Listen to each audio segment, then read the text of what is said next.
And this is our first biopharma for the 2 days that we're excited to have on board. And they're going to be talking about genetics. And it's really interesting because they say that 25% of hypopara patients are genetic. But I have to tell you, I believe that there's a lot more out there. We believe there's a lot more out there because they may be running a little low on calcium, but never get that PTH checked.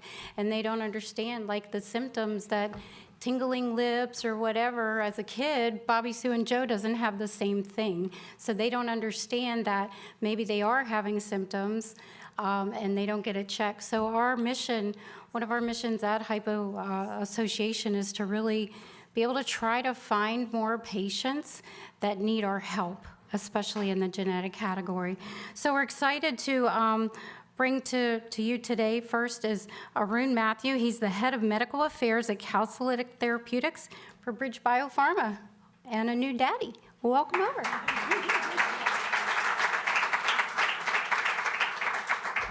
All right, thank you, everyone. Before I get started, just a quick public service announcement to set your clocks back an hour before you go to bed tonight. Otherwise, you might end up here an hour earlier than you need to tomorrow. So with that being said, thank you so much for the introduction. My name is Arun, and today I'll be talking to you about some genetic causes of hypoparathyroidism. Oh, sorry. All right, before we begin, a few disclaimers. Today I will be talking to you about an investigational study drug called encaleret. I just wanted to note that it is under clinical development and its safety and efficacy has not yet been evaluated by any regulatory authority, and there are no guarantees that it will be approved or be available in any countries. So, there are really only two certainties in this life. Does anyone know what those two are? That's right. Benjamin Franklin, that's right. So with that being said, I'm here on behalf of Bridgebio Pharma. We're a biotech company based out of San Francisco, California. And our mission really is to discover, create, test, and deliver transformative medications for patients who suffer from genetic diseases and cancers with clear genetic drivers, of which that one I'll be speaking to you today about is called autosomal dominant hypocalcemia type 1, or ADH1 for short. So I won't go into what is hypoparathyroidism, mostly because the great Dr. Warren just covered that just a moment ago, and also you as being the patient, you're very aware, so you already know. However, what you may not know is that there are different causes of hypoparathyroidism, of which post-surgical causes being the most prominent, 70 to 80% of cases, genetic, autoimmune, unknown, or idiopathic. So today I'll be focusing my talk on genetic causes of hypoparathyroidism, which we believe represents about 10 to 12.5% of all cases of hypoparathyroidism. So I know Dr. Warren, he had some genes listed on his slide on the previous presentation. Here I've been a bit more comprehensive with listing all of the genes, but thankfully I won't be reading through all of this. My main takeaway is that I want you to take away from this slide is there are a number of genes on the left-hand column associated with a number of conditions in the middle column, and there are a variety of ways to inherit these sort of genes. So one thing to note is AR stands for autosomal recessive, AD autosomal dominant, and XLR on the bottom is X-linked recessive, and I'll be going over all three of these inheritance patterns in just a few slides.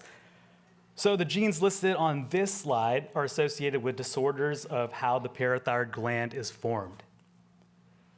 Now, if we move on, you can see another list of genes here, and these genes are associated with both damage to the parathyroid glands as well as disorders of how parathyroid hormone is secreted. And tomorrow, Dr. Gaffney will be going into more detail about different patient cases with specific conditions, so I'll leave that to her tomorrow. So you'll learn more about this tomorrow in more detail. In regards to examples of inheritance patterns, the first example I'd like to review with you is autosomal recessive inheritance. And the word recessive means that you would need 2 copies of an affected variant to be able to exhibit symptoms of the condition. So in this example, both parents are carriers of an autosomal recessive condition, and the illustration does a good job of really depicting the percent chances of having affected children. So we can see there's a 25% chance of having an affected son and a 50% chance of having a child who is also a carrier. When we talk about an autosomal dominant inheritance pattern, because it is dominant, you only need 1 copy of the affected variant to be exhibiting symptoms of a condition. So Here we can see that out of the 4 children represented, 2 of them are affected or have this condition. But I just want to note that it's essentially each child has a 50% chance of having this condition. So there could be a family with 4 children where all of them are affected because each child had a 50% chance of receiving or not receiving that affected gene, or it could be 4 children that are unaffected. So I've heard both cases being true. All right, so this is also X-linked recessive inheritance, a bit more complicated. So this is where the affected variant is on the X chromosome. And here on the example on the left, as you know, men have an X and Y chromosome, females X and X. You could see that if there's an affected father and they have a son, he would have to pass on the Y chromosome. So the son would be unaffected. However, if they do have a daughter, the daughter would be a carrier for that condition. And on the right-hand side, if their mom is affected and is a carrier, then there is a 25% chance that there will be an affected, there'll be a 25% chance there'll be affected son, 25% chance of being a carrier for a daughter, and a 50% chance of not being affected. So if you are a patient with non-surgical hypoparathyroidism, there might be some value in genetic testing. And that's because genetic testing might actually uncover what the precise gene is, which might help your healthcare provider understand what the actual condition is that's leading to hypoparathyroidism. So genetic testing can help confirm a clinical diagnosis. Also, it can help guide medical management. Perhaps a condition that you actually have might require closer monitoring, so that helps your physician understand a bit more about how to monitor for symptoms and ultimately could help with management. Also with genetic testing, you're able to identify additional family members who might also be affected, who carry that same genetic variant. As you remember in my previous slides, you saw the inheritance pattern. So typically, there might be multiple folks in the family that might be carrying this sort of gene. Also, it could help in family planning. It's important to understand what the likelihood is of passing on this affected gene or not passing on this affected gene if you were to have children would be. Moreover, especially with the advent of technology and medicine and clinical trial development, there are studies coming out that enroll patients with specific genetic conditions. So if you were to receive genetic testing and confirmation, perhaps it could also help facilitate in making more informed decisions regarding the potential participation in ongoing and upcoming clinical studies. So we at Bridgebio, we do understand that there are several barriers when it comes to genetic testing, whether it be cost or access. And so we do have a sponsored genetic testing program that's available to patients and physicians in the US and Canada. We provide access to no-cost genetic testing. And the genes that I had listed on the first initial couple of slides, they're all listed here. So the panel involves those 26 different genes. And patients are eligible for genetic testing who have a diagnosis of non-surgical or idiopathic hypoparathyroidism, or who have a diagnosis of low calcium levels that's suspected to be of genetic origin, or they have a relative who has a confirmed diagnosis of genetic hypoparathyroidism. So when we take a look at the data from our sponsored testing program, we could see over a period of 3 years, we've had 242 samples come through. The mean age of these participants were 26.7 years old. And out of the 26 genes and of the 242 samples, we found 135 variants in those 26 genes amongst the participants, amongst 106 participants. So typically that's 44%, or from a better way to explain it would be 2 out of every 5 patients. And actually did have a variant in one of those 26 genes that have been known to cause hypoparathyroidism. When we double click on that and take a closer look to see the dispersion of what the results look like, we can see that greater than 50% of these patients actually had a variant in the CASR gene, which causes ADH1. So from our program results, we found that ADH1 was a leading cause, or the leading cause of non-surgical hypoparathyroidism. So what is ADH1? It is a genetic condition that causes patients with ADH1 have calcium sensing receptors, which are predominantly on the parathyroid gland as well as the kidneys. But these calcium sensing receptors, as from the name implies, it senses calcium, but it's become overly sensitive. So let's say, for example, a patient with ADH1, they're in a normal calcium range, the body perceives normal blood calcium to be too high. So the body says, whoa, it's way too high, we need to get rid of it, and the body will excrete it through the urine. So in ADH1 patients, low blood calcium is what the calcium sensing receptor perceives as normal. And it does this because of the oversensitive calcium sensing receptors, and it causes dysregulation of calcium homeostasis. So it's what causes this, and it's a decrease in parathyroid hormone secretion, a decrease in blood calcium levels, as well as increased calcium in the urine. When we look at the clinical manifestations of ADH1, there's a myriad of symptoms that are presenting, and it could range from anxiety to brain fog to laryngospasms, muscle cramps, muscle twitching. So I have listed these symptoms up on the slide for your reference. And when we talk about increased urinary excretion of calcium, especially over the long term, you can imagine that there are some calcium deposits that end up in the kidneys and ends up calcifying some of the tissue, could result in kidney stones, and ultimately over time could result in renal injury or chronic kidney disease. So when we did a systematic literature review of patient cases that have been described in literature, we saw that about greater than 70% of patients presenting with mild, moderate, or severe symptoms. So currently, how is ADH1 treated? The recent guidelines suggest that standard of care includes supplementation of calcium and activated vitamin D. However, the standard of care that's available does not really address what's the real underlying cause of ADH1, which is those overactive calcium sensing receptors. And moreover, for a patient with ADH1, if they continue to take increased calcium supplements, there is a potential to worsen or induce increased calcium excretion in the urine. So when we looked at the literature and what it showed from patients who are on these supplements, we found that 22% of these patients were able to normalize their blood calcium levels. 29% of these individuals were able to normalize their urine calcium levels. But really the goal here is to live with normal blood calcium levels and normal urine calcium levels, of which only 2% of patients were able to achieve. So currently, as of now, there are no FDA-approved treatments that are specifically indicated for ADH1.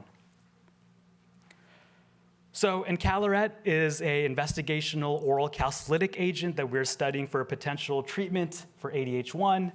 An investigational drug means that it's a medicine that's being studied in a clinical trial, and we're trying to investigate its safety and efficacy. An oral medication means it's an oral tablet. And the word calcilytic, it's a class of drugs that actually target the calcium sensing receptor. And calcilytics, we seem to decrease the calcium sensing receptor sensitivity to calcium. So we believe that if we are able to target the calcium sensing receptor in patients with ADH1 with the calcilytic, we perhaps can normalize that oversensitivity and then perhaps normalize everything downstream.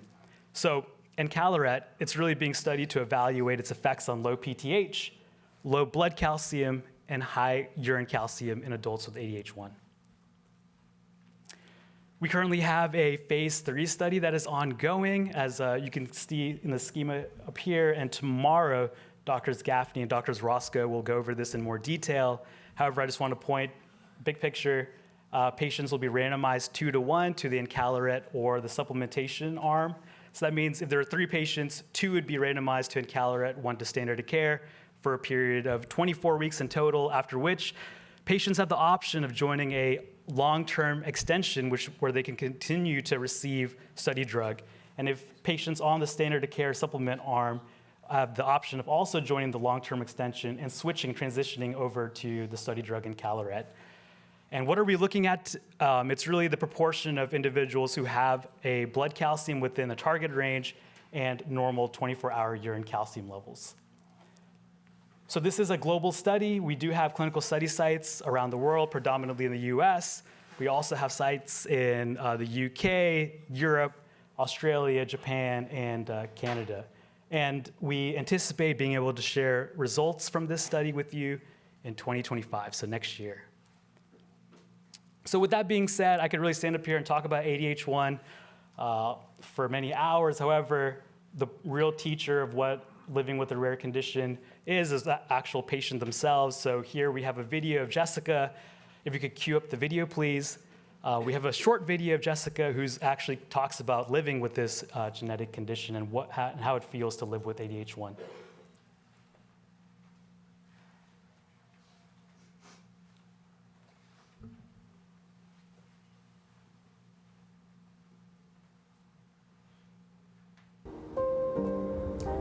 Is that so good?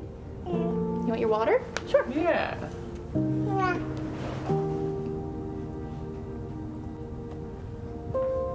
No, don't throw You're it. trying to share? Thank you. Hey, buddy. Cheers.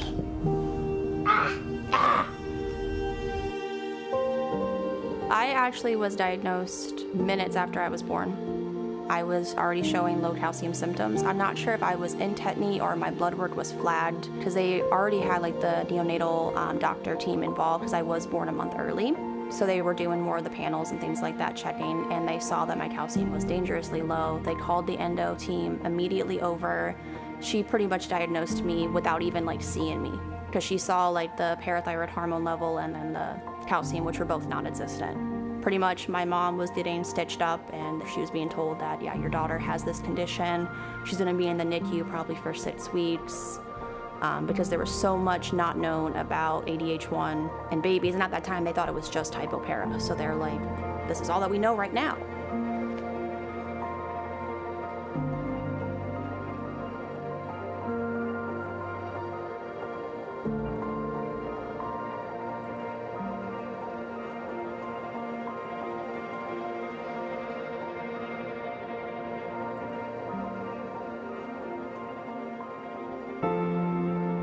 I did not have a drop. I was born with a drop. So my calcium levels were so low that my body was pretty much in shock. And I was in tetany, which is where all the muscles in my body like lock up, where my hands and feet turn in, my bones become stiff. It's pretty much like all over my body, Charlie horses. So a little baby couldn't even move like her arms. Like I was just stiff. Up until that point, my mom had a very healthy pregnancy. I was almost 10 pounds when I was born a month early, so I was healthy. My lungs were fully developed, everything was good. They really weren't expecting anything to do with that. She knew what to do, and she said, I'm not leaving my daughter's side. Like, I'm down there with her. I don't care if I have to sleep on the floor. And I'm pretty sure she did at some point. She did not leave the NICU.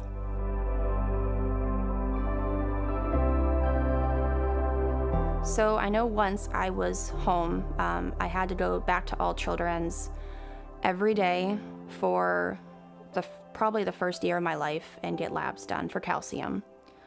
So my mom was constantly having to make the trek, which is why she eventually just became a stay-at-home mom because jobs were not understanding that she was having to take off. So I was constantly getting labs done, and then I was on the World Cultural orally, which is just to help increase my calcium.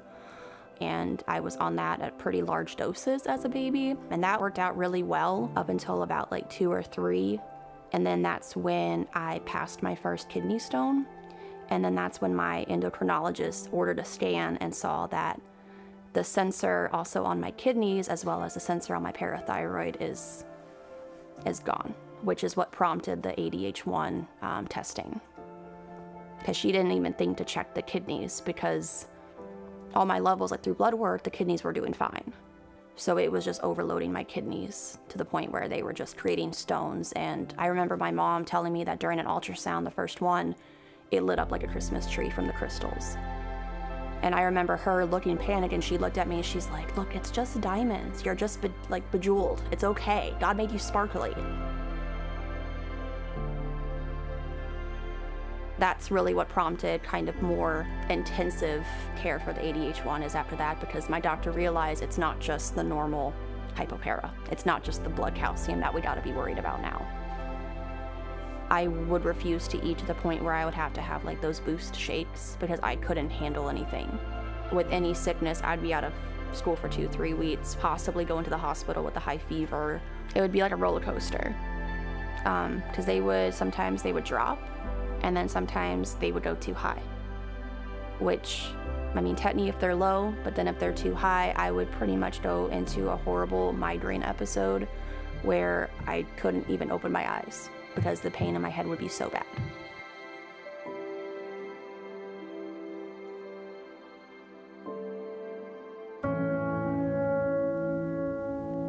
The kidney doctor, she pretty much told my mom that there's nothing we can do. She's not eligible for a transplant. You might as well just prepare to say goodbye because there's nothing that we can do.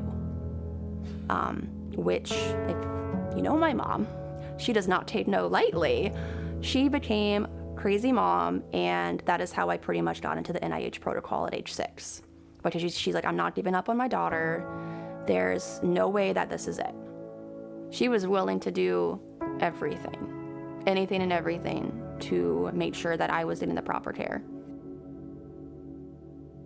Thankfully, the NIH called, and within like 2 weeks after getting the call, I was flown up to Maryland, and I had to stay there for about 3 weeks inpatient at the hospital. And I remember I thought I was really cool flying into Maryland every 2 weeks, like they knew us. And the NIH, you know, is just an amazing place, and the history and all the innovations that are happening. And plus the endocrinologist that was doing the study at NIH, I mean, she was phenomenal, and I honestly owe her so much of just my well-being, because if it wasn't for her, I don't even know where I would be now. So thinking about there being a specific treatment for ADH1, I think gives me so much hope. It finally feels like there is like a light at the end of the tunnel. I think it would allow all of us to have normalcy and to actually put the puzzle pieces back that we've been missing with treatment. So I think that gives me hope.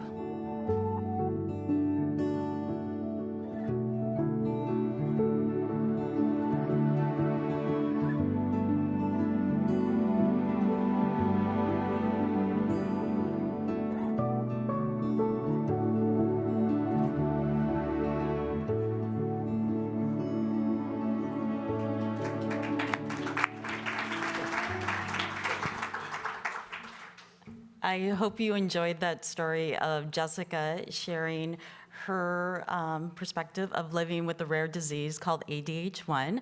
I had the opportunity to meet Jessica and her very sweet family in Erie, Pennsylvania this past August. And Jessica, I know you're watching at home, so thank you so much for sharing your story of living with ADH1.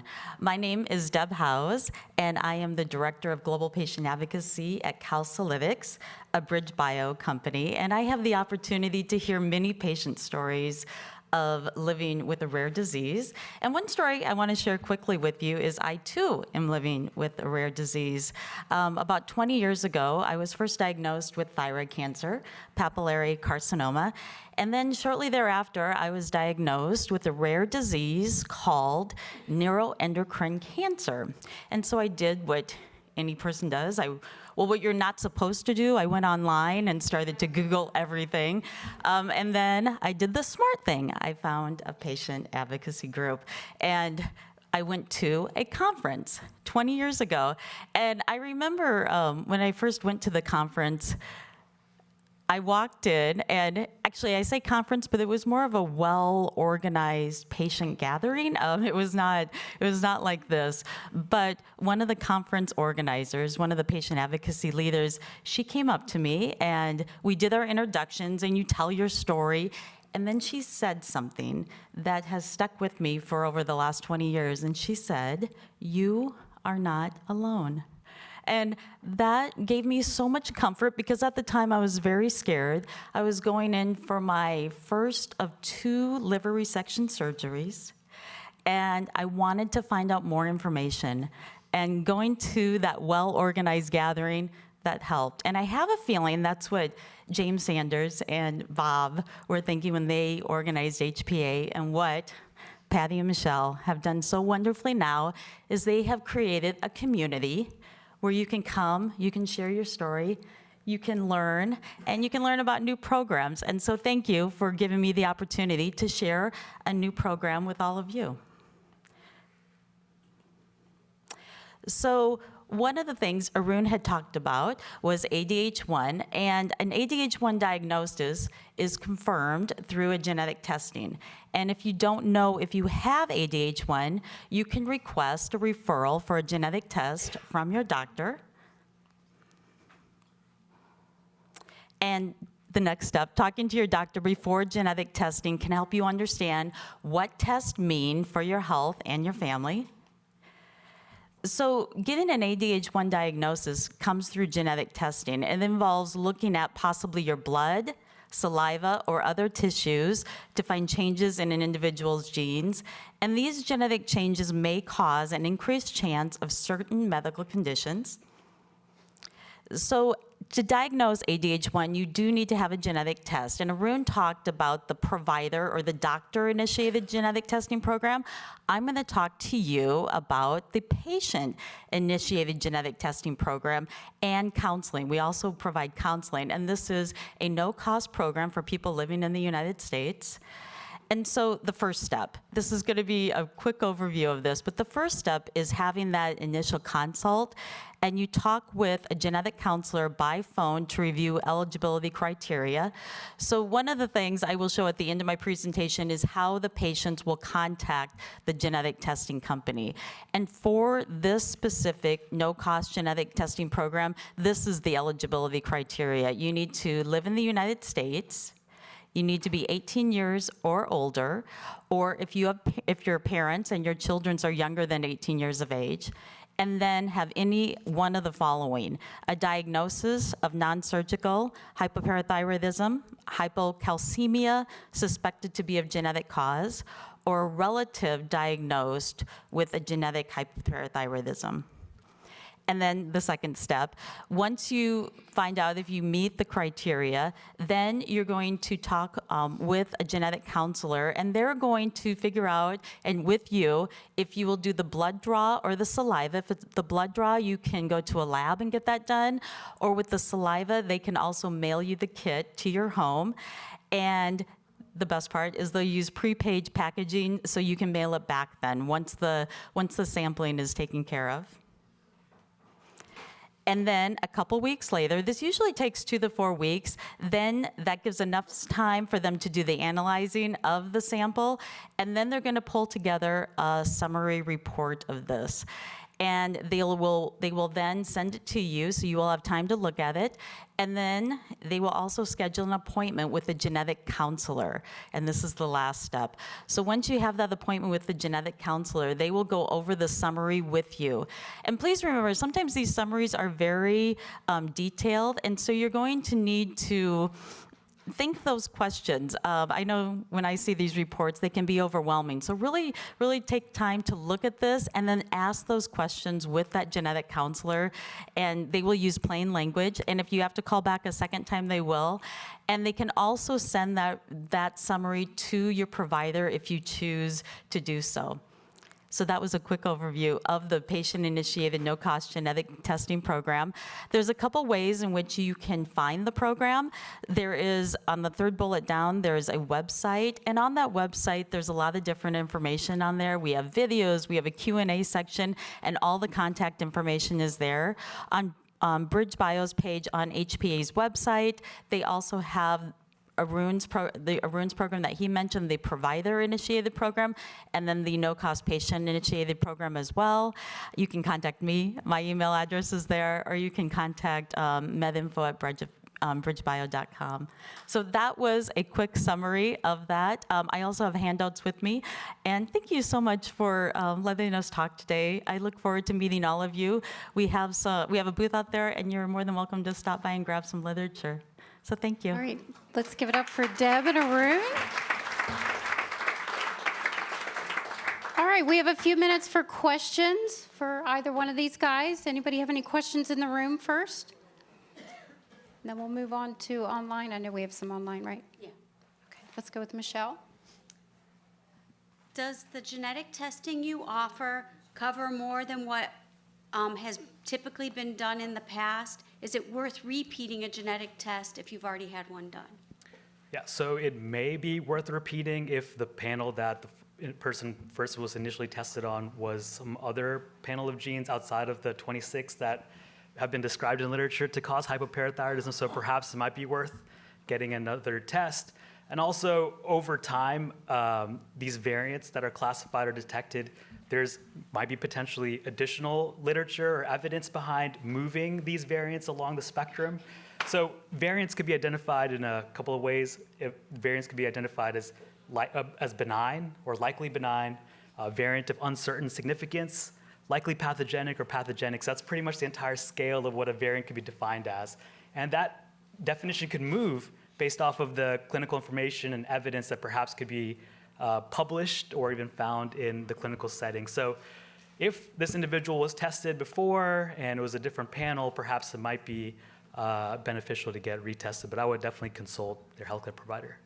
Do you have a recommendation, like, is there a certain amount of time? Like, obviously, if you just had one done within the last year, might not be worth retesting, but is there a time, like 5 years, if you had it 5 years ago, 10 years ago, would you recommend, just because science has changed, that they get it redone?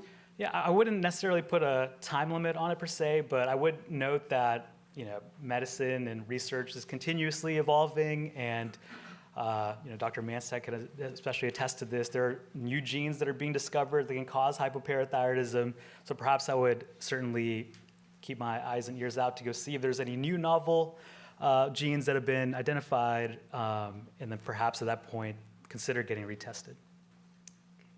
And the next online question we have is, why, as an ADH1 patient, should I choose encaleret over possibly one of the PTH therapies coming out? Yeah, that is a good question, and really I can't really answer that in terms of why you should choose encaleret, other than the mechanism of action that we kind of went through, the mechanism of disease of ADH1, and kind of what we're thinking about where encaleret kind of fits the picture of targeting those receptors that are overly sensitive. So we'd really have to wait till next year when we have data to show, so where we can help kind of further answer that question. All right, very good. And Bob, Dr. Manstead?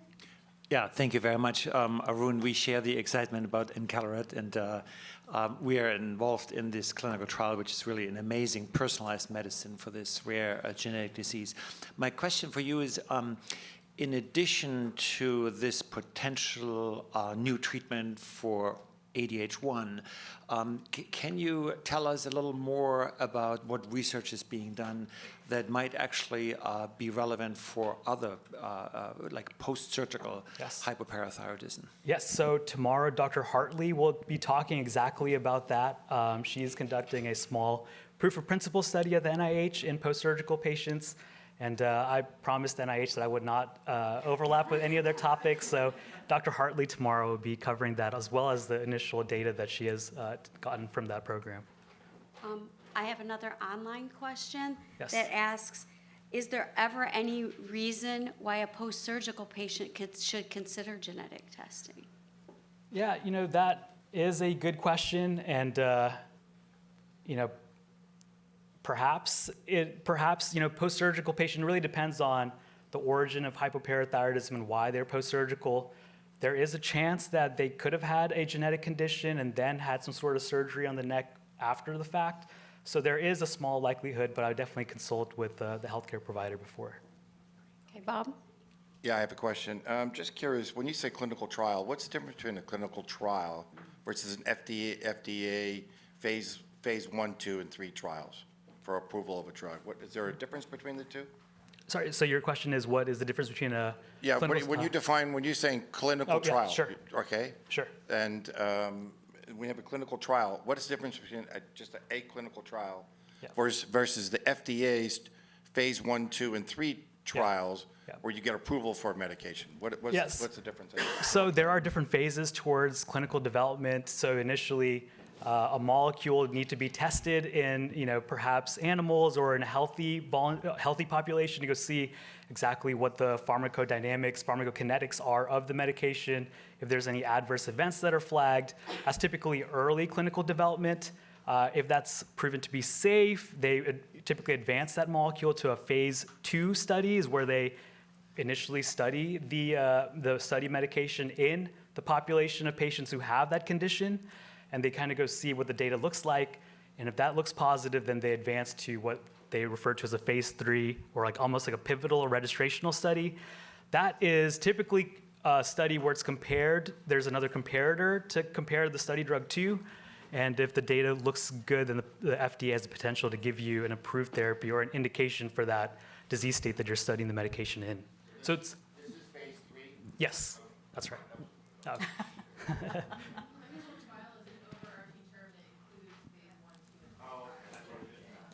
And actually, Patty and Michelle on their website, they have a great video of clinical, just understanding clinical trials and the different phases that you have when you're developing a drug that you have to go through. And so check out their website. They have a really good video on there. Okay, we have one more question in the back. Hi, and maybe you don't know the answer, maybe one of the doctors has to answer this, but I'm just wondering, how can someone who has hypoparathyroidism from birth, maybe they function better than I do, and I'm on a parathyroid replacement at this point, so I do better with that, but without that, I could never follow a kid around. The kid would stick its finger in the electrical out and be electrocuted, and I'd go to jail, but how come she's so much healthier and has so much energy and stuff? So that's a good question. So these patients with genetic hypoparathyroidism, it's not like they had normal PTH up until a certain point. They had a surgery, so they know how it felt to have normal PTH before the surgery. They're really born with it. And if you're incurring symptoms, you really don't have a normal to compare your life to. So perhaps that might help answer your question. And through our sponsored genetic testing program, we've had a sample or a Nova patient who's at least 81 years old who received a genetic test and actually came back with having a variant. So for over 8 decades, they were living life until they were able to receive that confirmatory genetic diagnosis. All right, thank you so much. Sorry. Oh, yeah. We can have, so thank you so much. Great presentation. We're happy.